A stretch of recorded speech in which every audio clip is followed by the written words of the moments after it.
അനുഗ്രഹിക്കപ്പെട്ട നല്ല സമയത്തിനായി ഞാൻ ദൈവത്തെ സ്തുതിക്കുന്നു, സ്തോത്രം ചെയ്യുന്നു. ദൈവവചനം ശ്രവിച്ചുകൊണ്ടിരിക്കുന്ന എല്ലാ ദൈവമക്കൾക്കും വീണ്ടും വരാമെന്ന് അരുളി ചെയ്തവനായ കർത്താവായ യേശു ക്രിസ്തുവിൻ്റെ ധന്യനാമത്തിൽ ഞാൻ എൻ്റെ സ്നേഹവന്ദനം അറിയിക്കുന്നു.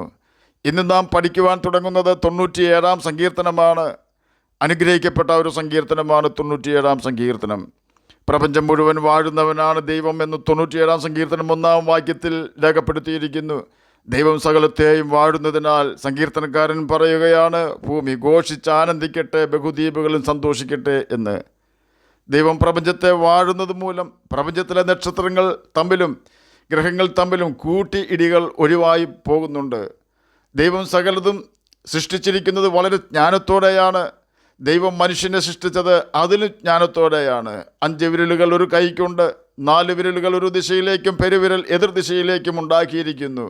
ഒരു സൂചി താഴെ ഇട്ടതിന് ശേഷം പെരുവിരൽ ഉപയോഗിക്കാതെ സൂചി എടുക്കുവാൻ ശ്രമിക്കുമ്പോൾ മനസ്സിലാക്കുവാൻ കഴിയും ദൈവത്തിന് നമ്മോടുള്ള കരുതൽ എത്ര വലുതാണ് എന്ന്. കൈകാലുകളുടെ മടക്കുവാനും നിവർത്തുവാനുമുള്ള കഴിവില്ലാതെ ദൈവം നമ്മെ സൃഷ്ടിച്ചിരുന്നെങ്കിൽ നമ്മുടെ അവസ്ഥ എത്രയോ ഭീകരമാകുമായിരുന്നു. കൺപോളയുടെ അത്ഭുത കഴിവ് നാം ചിന്തിച്ചു കാണുമോ? രാത്രിയിലാണെങ്കിലും ഇരുചക്ര വാഹനം ഓടിക്കുന്നവർക്ക് ഹെൽമെറ്റ് ഇല്ലാതെ ഓടിക്കുമ്പോൾ നമ്മുടെ കണ്ണിന് നേരെ വരുന്ന ചെറിയ പ്രാണികളെ നാം കാണുന്നതിന് മുമ്പേ കൺപോള കാണുകയും കണ്ണ് അടയ്ക്കുകയും ചെയ്യുന്നു. കൺപോള ശരിയായ സമയത്ത് നാം പോലും അറിയാതെ അടഞ്ഞത് നിമിത്തം എത്രയോ പ്രാവശ്യം നമ്മുടെ കണ്ണുകൾ സംരക്ഷിക്കപ്പെട്ടു. ആനയുടെ പിൻകാലുകൾ മുന്നോട്ട് മടക്കുവാൻ കഴിയും വിധം ദൈവം സൃഷ്ടിച്ചു.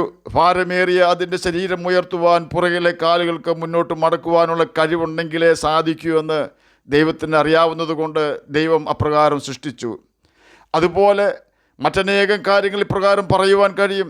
നമ്മോടുള്ള ദൈവത്തിൻ്റെ കരുതൽ ഒന്ന് ഓർത്തു നോക്കുവാൻ ഇത്രയും കാര്യങ്ങൾ പറഞ്ഞു എന്നേ ഉള്ളൂ. പ്രപഞ്ചത്തെ വാഴുന്ന കർത്താവ് എത്ര ശക്തനാണെന്ന് നാം ഓർക്കണം.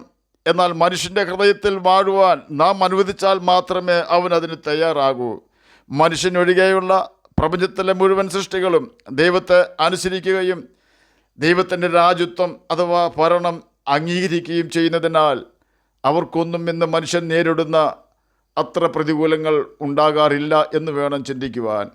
എന്നാൽ യേശുവിനെ ഏതെങ്കിലും ഒരു വ്യക്തി തൻ്റെ ഹൃദയത്തിൽ പ്രവേശിക്കുവാൻ അനുവദിച്ചാൽ ആ വ്യക്തിയുടെ എത്ര വലിയ പ്രതികൂല സാഹചര്യങ്ങളെയും യേശു അനുകൂല സാഹചര്യമാക്കി തീർക്കുന്നു.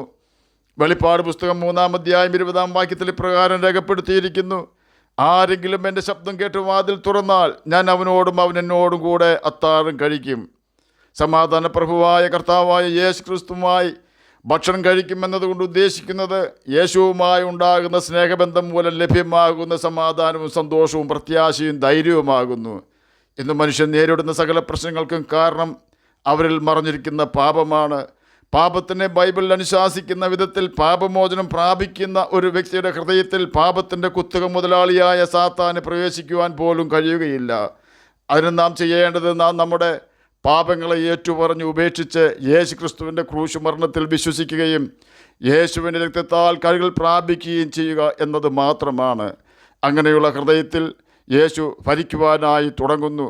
നല്ല കർത്താവും രാജാതി രാജാവുമായ യേശു നമ്മുടെ ഹൃദയത്തിൽ ഭരണം തുടങ്ങിയാൽ നമ്മുടെ ജീവിതം അടുക്കും ചിട്ടയും ഉള്ളതായി തീരുകയും വ്യർത്ഥ കാര്യങ്ങൾക്ക് സമയം ചിലവഴിക്കുകയോ വ്യർത്ഥ വാക്കുകൾ പറയുകയോ വ്യർത്ഥന്മാരോടുകൂടെ ഉല്ലസിക്കുകയോ ചെയ്യാതെ നമ്മുടെ വീണ്ടെടുപ്പുകാരനായ യേശുവുമായി മാത്രം നാം സമയം ചിലവഴിക്കുകയും യേശുവിൻ്റെ സമാധാനം നമ്മിൽ നദി പോലെ ഒഴുകുകയും ചെയ്യും. അപ്പോൾ മാത്രമാണ് 97-ാം സങ്കീർത്തനം 1-ാം വാക്യത്തിൽ രേഖപ്പെടുത്തിയിരിക്കുന്നത് പോലെ ഘോഷിച്ചാനന്ദിച്ച് സൃഷ്ടാവിനെ മഹത്വപ്പെടുത്തുവാനും ബഹുദ്വീപുകൾ ദൈവസന്നിധിയിൽ സന്തോഷിക്കുന്നത് പോലെ നമുക്ക് സന്തോഷിക്കുവാനും കഴിയുകയുള്ളൂ. ദൈവത്തെക്കാളധികം മറ്റാരെ പ്രസാദിപ്പിച്ചാലും നാം വഞ്ചിക്കപ്പെടും എന്നല്ലാതെ അതുകൊണ്ട് നമുക്ക് ഒരു നന്മയും ഉണ്ടാകണമെന്നില്ല. ഒന്നുകിൽ ദേശത്തിൻ്റെ നന്മ നാം അനുഭവിക്കും, അല്ലെങ്കിൽ സ്വർഗത്തിലെ മന്ന നാം അനുഭവിക്കും. എന്നതുപോലെ തന്നെ ഒന്നുകിൽ മനുഷ്യരുടെ സഹായം നാം പ്രാപിക്കും, അല്ലെങ്കിൽ ദൈവത്തിൻ്റെ സഹായം നാം പ്രാപിക്കും. മനുഷ്യൻ്റെ സഹായം വ്യർത്ഥമത്രേ എന്നാണ് ദൈവവചനം നമ്മെ പഠിപ്പിക്കുന്നത്. എന്നാൽ ദൈവത്തിൻ്റെ ദയ നിരന്തരമാണെന്ന് നാം മനസ്സിലാക്കണം. ദൈവത്തിൻ്റെ ദയ അഥവാ സ്നേഹം കല്ലറയ്ക്കപ്പുറത്തേക്ക് കടന്നു വരുന്നതാണെന്ന് നാം ഓർക്കണം. ആകയാൽ യേശു കർത്താവ് നമ്മുടെ ഹൃദയത്തിൻ്റെ രാജാതിരാജാവായി വാഴുവാൻ നമുക്ക് ഏൽപ്പിച്ചു കൊടുക്കാം.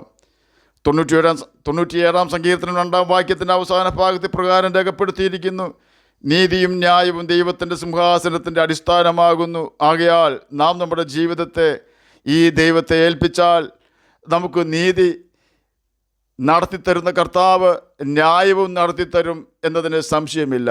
മറ്റാരെല്ലാം നമുക്ക് നീതി നടത്തി തന്നില്ലെങ്കിലും യേശു കർത്താവ് നമുക്ക് നീതി നടത്തിത്തരും. 3 വാക്യത്തിൽ രേഖപ്പെടുത്തിയിരിക്കുന്നത് തീ ദൈവത്തിന് മുമ്പായി പോകുന്നു എന്നാണ്. തന്നെയുമല്ല, ചുറ്റുമുള്ള ദൈവത്തിൻ്റെ വൈരികളെ ദഹിപ്പിക്കുന്ന തീയാണത്. ഇവിടെ വൈരികൾ എന്നതുകൊണ്ട് ഉദ്ദേശിക്കുന്നത് സാത്താനും അവൻ്റെ സൈന്യവുമായി നമുക്ക് പരിഗണിച്ചാൽ മതിയാകും. എന്നാൽ ക്രിസ്തുവിന് മുമ്പ് വൈരികൾ എന്ന് പറഞ്ഞാൽ ദൈവത്തെ അനുസരിക്കുന്നവരെ അതിൽ നിന്നും പിന്തിരിപ്പിക്കുവാനായി ദൈവത്തിൻ്റെ പ്രതിയോഗിയായ സാത്താൻ്റെയും അവൻ്റെ ദൂതന്മാരുടെയും ഇഷ്ടത്തിന് പ്രവർത്തിച്ച് ദൈവജനത്തെ ദ്രോഹിക്കുന്നവരെയും ആ പട്ടികയിൽ ഉൾപ്പെടുത്തിയിരുന്നു. നെബൂഖദ്നേസർ രാജാവ് ബാബേൽ ചക്രവർത്തിയാണ്.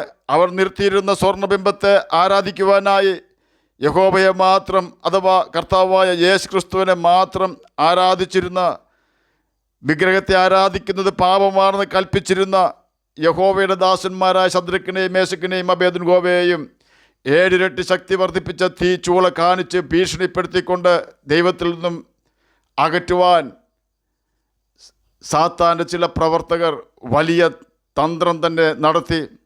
ആ 3 പേരും ബാലന്മാരായിരുന്നു എന്ന് ഓർക്കണം. ആ ബാലന്മാർക്ക് രാജാവും വിഗ്രഹത്തെ ആരാധിക്കുവാൻ പ്രേരിപ്പിച്ച രാജാവിൻ്റെ സേവകരും ശത്രുക്കൾ തന്നെയായിരുന്നു. രാജാവിൻ്റെ ഭീഷണി ആ ബാലന്മാർ കാര്യമാക്കിയില്ല. തന്നെയുമല്ല, രാജാവിൻ്റെ കോപമോ രാജാവിൻ്റെ ഗർജനമോ ഒന്നും സൃഷ്ടാവിൻ്റെ കൽപ്പനയായ ഒരു വിഗ്രഹത്തെയും ആരാധിക്കരുതെന്ന ന്യായപ്രമാണത്തിലെ കൽപ്പന ലംഘിക്കുവാൻ തക്കവണ്ണം ആ ബാലന്മാരെ ഭയപ്പെടുത്തിയില്ല. രാജാവിൻ്റെ മുഖത്ത് നോക്കിക്കൊണ്ട് രാജാവ് പറഞ്ഞതിനേക്കാളും വർദ്ധിത വീര്യത്തിൽ ആ ബാലന്മാർ പറഞ്ഞു: നെബൂഖദ്നേസറേ, നീ നിർത്തിയ വിഗ്രഹത്തിന് മുമ്പിൽ ഞങ്ങൾ വണങ്ങുകയില്ല. ഞങ്ങൾ സേവിക്കുന്ന ദൈവം ഞങ്ങളെ തീയിൽ നിന്നും രക്ഷിച്ചാലും ഇല്ലെങ്കിലും നിന്റെ വിഗ്രഹത്തെ ഞങ്ങൾ വണങ്ങുകയില്ല. ക്രൂരനായ രാജാവ് ആ ബാലന്മാരെ അഗ്നികുണ്ഡത്തിലേക്ക് വലിച്ചെറിഞ്ഞു. എന്നാൽ രാജാവിൻ്റെ അഗ്നി ക്ഷണനേരം കൊണ്ട് ദൈവത്തിൻ്റെ അഗ്നിയാക്കി നമ്മുടെ കർത്താവ് മാറ്റി. ദൈവത്തിന് മുമ്പായി യാത്ര ചെയ്ത തീയാണ്. ദൈവത്തിന് മുമ്പായി യാത്ര ചെയ്തിരുന്ന തീയിലാണ് 3 ബാലന്മാരും ഇപ്പോൾ ആയിരിക്കുന്നത്. എന്നാൽ ആ ബാലന്മാർക്ക് ദൈവത്തിൻ്റെ തീ അവരെ കെട്ടിയ ബന്ധനം കരിക്കുകയും അവരെ ദൈവത്തോട് കൂടുതൽ അടുപ്പിക്കുകയും ചെയ്യുന്ന തീ ആയിരുന്നുവെങ്കിൽ അവരെ തീയിലേക്ക് വലിച്ചെറിഞ്ഞവർക്ക് നാശം വിതയ്ക്കുന്ന തീയായി അത് തീർന്നു.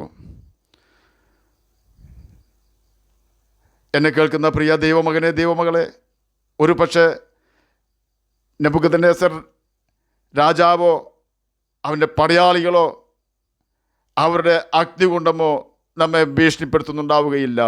എന്നാൽ അതിനേക്കാളും വലിയ പ്രതിസന്ധി നേരിടുന്ന ഏതെങ്കിലും വ്യക്തികൾ എന്നെ കേൾക്കുന്നുണ്ടോ? ഓർക്കുക, രാജാവിൻ്റെ തീ സെക്കൻഡുകൾ കൊണ്ട് ദൈവത്തിൻ്റെ തീയാക്കി മാറ്റിയവൻ നമ്മുടെ അഗ്നിശോധനയെ നിമിഷങ്ങൾ കൊണ്ട് പരമാനന്ദമാക്കി മാറ്റിത്തരുവാൻ ശക്തനാണ്. അതുകൊണ്ട് ദൈവ ഭയവും നല്ല മനസാക്ഷിയും മുറുകെ പിടിച്ചുകൊണ്ട് സൃഷ്ടാവിനെ അവൻ്റെ വചനം അനുസരിച്ചുകൊണ്ട് സ്നേഹിച്ചു കൊള്ളുക. അവൻ സകലതും നന്നായി ചെയ്യുന്നവനാണ് എന്ന് ഓർക്കുക. 97 സങ്കീർത്തനം 10 വാക്യം നമുക്കൊരു മുന്നറിയിപ്പാണ് തരുന്നത്: യഹോവയെ സ്നേഹിക്കുന്നവരെ ദോഷത്തെ വെറുപ്പിൻ, അവൻ തൻ്റെ ഭക്തന്മാരുടെ പ്രാണങ്ങളെ കാക്കുന്നു, ദുഷ്ടന്മാരുടെ കയ്യിൽ നിന്ന് അവരെ വിടുവിക്കുന്നു. ദോഷത്തെ വെറുക്കുക എന്നാൽ പാപത്തെ വെറുക്കുക എന്ന് തന്നെയാണ് അർത്ഥം. പാപത്തിൻ്റെ പട്ടിക ബൈബിളിൽ വ്യക്തമാക്കിയിട്ടുണ്ട്. നമുക്കത് മനസ്സിലാക്കുവാൻ യേശുവിൻ്റെ ആത്മാവിൻ്റെ സഹായം ആവശ്യമാണ്. നാം പാപം ചെയ്യുന്നുവെങ്കിൽ നമ്മുടെ ആത്മാവ് ദൈവവുമായി ബന്ധപ്പെടുവാൻ കഴിയാത്ത അവസ്ഥയിലായിത്തീരും. ഒരുവൻ ഏതിനോട് തോൽക്കുന്നുവോ അതിന് അടിമയായിരിക്കുന്നു. തുടക്കത്തിൽ ഏത് പാപസ്വഭാവവും ചിലന്തി വല പോലെയാണ്. ദൈവാത്മാവിൻ്റെ സഹായത്താൽ നിഷ്പ്രയാസം നമുക്ക് അതിൽ നിന്നും രക്ഷപ്പെടാം. ചിലന്തി പോലെ നമ്മെ പാപം ചെയ്യുവാൻ പ്രേരിപ്പിക്കുന്ന സ്നേഹിതരെ തൽക്കാലം ഒഴിവാക്കി നിർത്തിയാൽ മതിയാകും. എന്നാൽ ഏതു പാപവും വൈകിപ്പോയാൽ അത് നമ്മുടെ ഹാബിറ്റ് അഥവാ ശീലം ആയിത്തീരുന്നു. അത് കയറുവല പോലെ ബലം ഉള്ളതാണ്. കാരണം അത് മാറ്റുവാൻ ശ്രമിച്ചാൽ സൈഡ് എഫക്റ്റ് നമുക്ക് ഉണ്ടാകും. ഉദാഹരണം പറഞ്ഞാൽ സിഗരറ്റ്, വെറ്റില മുറുക്ക്, മദ്യം, ഈ വക ജീവിതത്തിൽ ശീലമാക്കിയവർ അത് ഉപയോഗിക്കുമ്പോൾ ശരീരം സമ്മതിക്കുകയില്ല. അത് ഉപയോഗിക്കാതിരുന്നാൽ ശരീരം സമ്മതിക്കുകയില്ല. തലകർക്കം, കൈവിറ, ശരീരം വിയർക്കുക മുതലായ പ്രതികൂലങ്ങൾ ഉണ്ടാകുന്നു. എങ്കിലും കയറ് നമുക്ക് മുറിച്ച് കളയുവാൻ കഴിയുന്നത് പോലെ നമുക്ക് ആഗ്രഹമുണ്ടെങ്കിൽ നമ്മുടെ ദുശീലം മാറ്റിയെടുക്കുവാനായി ദൈവം നമ്മെ സഹായിക്കും. എന്നാൽ അത് മാറ്റുവാൻ ശ്രമിക്കാതെ നമ്മുടെ പ്രവൃത്തി തുടർന്നാൽ പാപപ്രവൃത്തികൾ ഉരുക്ക് കമ്പി പോലെ ശക്തി പ്രാപിക്കുന്നു. നാം ആ പാപങ്ങൾക്കും ദുശീലങ്ങൾക്കും അടിമയായി തീരുന്നു. നമുക്ക് തന്നെയും മറ്റാർക്കും നമ്മെ അതിൽ നിന്നും രക്ഷിക്കുവാൻ കഴിയാതെ വരുന്നു. എന്നാൽ ഉരുക്ക് കമ്പിവല പോലെ ശക്തമായ ദുശീലങ്ങളിൽ നിന്നും സകല പാപങ്ങളിൽ നിന്നും യേശുവിന് നമ്മെ രക്ഷിക്കുവാൻ കഴിയും. നമുക്ക് ആ പാപങ്ങളിൽ നിന്നും ദുശീലങ്ങളിൽ നിന്നും രക്ഷപ്പെടണമെന്നൊരു ആഗ്രഹമുണ്ടായാൽ മാത്രം മതിയാകും. ഏത് ദുശീലത്തിൻ്റെയും പാപസ്വഭാവത്തിൻ്റെയും പിന്നിൽ സാത്താൻ്റെ സ്വാധീനം അഥവാ നിയന്ത്രണം ഉണ്ട് എന്ന് നാം ഓർക്കണം. അതിൽ നിന്നും രക്ഷപ്പെട്ട് ഓടി യേശുവിൽ അഭയം പ്രാപിക്കുകയാണ്. ദൈവാത്മാവിന് മാത്രമേ നമ്മെ അതിൽ നിന്നും രക്ഷപ്പെടുത്തുവാൻ കഴിയുകയുള്ളൂ. ചില വ്യക്തികൾക്ക് നുണ പറയുന്ന സ്വഭാവം ഉണ്ടാകാറുണ്ട്. മറ്റുള്ളവരെ ഭയന്നിട്ടാണ് അത് പറയുന്നത്. ചില വ്യക്തികൾക്ക് മറ്റുള്ളവരോട് ഹൃദയത്തിൽ ഭാരമുണ്ടാകാറുണ്ട്. എന്തുകൊണ്ടാണെന്ന് രണ്ടുപേർക്കും അറിയുകയില്ല. അതിൻ്റെ പിന്നിലും സാത്താൻ്റെ സ്വാധീനമുണ്ടെന്ന് നാം മനസ്സിലാക്കണം. ചില വ്യക്തികൾക്ക് മറ്റുള്ളവരെ കുറ്റം പറയുന്ന സ്വഭാവമുണ്ട്. അവർക്ക് പോലും അറിയില്ല അവർ അങ്ങനെ പറയുന്നത് എന്തിനാണെന്ന്. അതിൻ്റെ പിന്നിലും സാത്താൻ്റെ സ്വാധീനമുണ്ട് എന്ന് നാം മനസ്സിലാക്കി അതിൽ നിന്നെല്ലാം ഒഴിഞ്ഞ് യേശുവിൽ അഭയം പ്രാപിക്കുകയാണ്. നാം കേട്ടത് പാപത്തിൻ്റെ പട്ടികയിലെ ചില കാര്യങ്ങൾ മാത്രമാണ്. മത്സരം, ആഭിചാരദോഷം പോലെയും ശാഠ്യം, വിഗ്രഹാരാധനയും മിഥ്യാപൂജയും പോലെയും ആകുന്നുവെന്ന് 1 ശമൂവേൽ 15-23 അതിൻ്റെ ആദ്യ ഭാഗത്ത് രേഖപ്പെടുത്തിയിരിക്കുന്നു. ആഭിചാരവും മന്ത്രവാദവും ദൈവം വെറുക്കുന്ന പാപമാണെന്ന് ബൈബിൾ പഠിപ്പിക്കുന്നു. അതുപോലെ തന്നെ വിഗ്രഹാരാധനയും ദൈവം വെറുക്കുന്ന പാപം തന്നെയാണ്. ദൈവത്തിന് ആകെ ഒരു പ്രതിമയുള്ളൂ, അത് കർത്താവായ യേശു ക്രിസ്തുവാണ്. ആ പ്രതിമ മനുഷ്യരൂപത്തിലാണ് ഭൂമിയിൽ വന്നിട്ടുള്ളത്. അതുകൊണ്ട് യേശുവിൻ്റെ പ്രതിമ ഉണ്ടാക്കിയാൽ അത് ആവർത്തന പുസ്തകം 4-16 പറഞ്ഞിരിക്കുന്നതനുസരിച്ച് നിത്യനരകത്തിൽ വീഴുവാനുതകുന്ന പാപമാണ്. സ്വർഗത്തിലെ ദൈവത്തിൻ്റെ പ്രതിമ ഉണ്ടാക്കരുത് എന്ന് പുറപ്പാട് പുസ്തകം 20-4 രേഖപ്പെടുത്തിയിരിക്കുന്നു. ദൈവത്തെ ആരും ഒരു നാളും കണ്ടിട്ടില്ലാതിരിക്കെ എങ്ങനെ ദൈവത്തിൻ്റെ പ്രതിമ ഉണ്ടാക്കും? യേശു ദൈവരൂപത്തിൽ ഇരുന്നവനാണെങ്കിലും ഭൂമിയിൽ വന്നത് മനുഷ്യരൂപത്തിലാണ്. ഈ വക പാപങ്ങളിൽ നിന്നെല്ലാം രക്ഷപ്പെട്ട് ഓടണമെങ്കിൽ സത്യം ഗ്രഹിക്കുവാനും സത്യത്തെ പിൻപറ്റുവാനും നമുക്കൊരു ആഗ്രഹമുണ്ടാകണം. നാം ജീവിച്ചിരിക്കുമ്പോൾ തന്നെ ഈ വക കാര്യങ്ങളുടെ നിജസ്ഥിതി മനസ്സിലാക്കേണ്ടത് അത്യാവശ്യമാണ്. അതിന് യേശുവിനോട് തന്നെ ചോദിക്കൂ. അവൻ സകലതും നന്നായി പഠിപ്പിക്കുന്ന നല്ല ടീച്ചറാണ്. നാം പാപത്തെ വെറുത്താൽ മാത്രമേ ദൈവത്തെ സ്നേഹിക്കുവാൻ കഴിയൂ. അതുകൊണ്ട് പാപത്തിൻ്റെ ചില പട്ടിക ഞാനിവിടെ പ്രസ്താവിച്ചു എന്നേയുള്ളൂ. ഒരു കാര്യം എൻ്റെ ജീവിതാനുഭവത്തിൽ നിന്നും വ്യക്തമാക്കാം. നാം പാപത്തെ വെറുക്കുന്നുവെങ്കിൽ മാത്രമേ ദൈവവചനം അനുസരിക്കുവാൻ നമുക്ക് കഴിയൂ. നാം ദൈവവചനം അനുസരിച്ചാൽ നിശ്ചയമായും നമ്മുടെ പ്രാണനെ കർത്താവ് നരകത്തിയിൽ നിന്നും രക്ഷിക്കും. സാത്താൻ്റെ സകല കെണികളിൽ നിന്നും കർത്താവ് നമ്മെ വിടുവിക്കും. ആകയാൽ യേശുവിനെ നമ്മുടെ ഹൃദയത്തിൻ്റെ നിയന്ത്രണം വിട്ടുകൊടുത്ത് പാപത്തെ വെറുക്കാം. യേശു നമ്മെ ലക്ഷ്യത്തിലെത്തിക്കുവാൻ ശക്തനാണ്.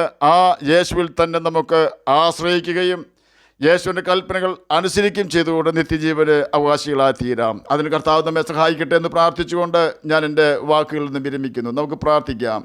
ഞങ്ങളെ സ്നേഹിക്കുന്ന സ്വർഗീയ പിതാവേ, നല്ല വചനത്തിനായി ഇങ്ങനെ സ്തുതിക്കുന്നു, സ്തോത്രം ചെയ്യുന്നു. എന്നെ കേൾക്കുന്ന ഏതെങ്കിലും പ്രിയപ്പെട്ടവർ സമാധാനമില്ലാതെ ആയിരിക്കുന്നെങ്കിൽ അങ്ങ് അവർക്ക് സമാധാനം കൊടുക്കണമേ. വാർദ്ധക്യത്തിലായിരിക്കുന്ന പ്രിയപ്പെട്ടവർക്ക് പ്രത്യാശ കൊടുക്കണമേ. വാർദ്ധക്യ സഹജമായ പ്രയാസങ്ങളിൽ നിന്ന് അവർ രക്ഷിക്കണമേ. പഠിക്കുന്ന കുഞ്ഞുങ്ങൾക്ക് പഠിക്കുവാനുള്ള ബുദ്ധിയും ജ്ഞാനവും ഓർമ്മശക്തിയും കൊടുക്കണമേ. പ്രാർത്ഥന കേട്ടതിനായി സ്തോത്രം. യേശുവിൻ്റെ നാമത്തിൽ തന്നെ ആമേൻ. കർത്താവ് എല്ലാവരെയും അനുഗ്രഹിക്കട്ടെ. സ്തോത്രം.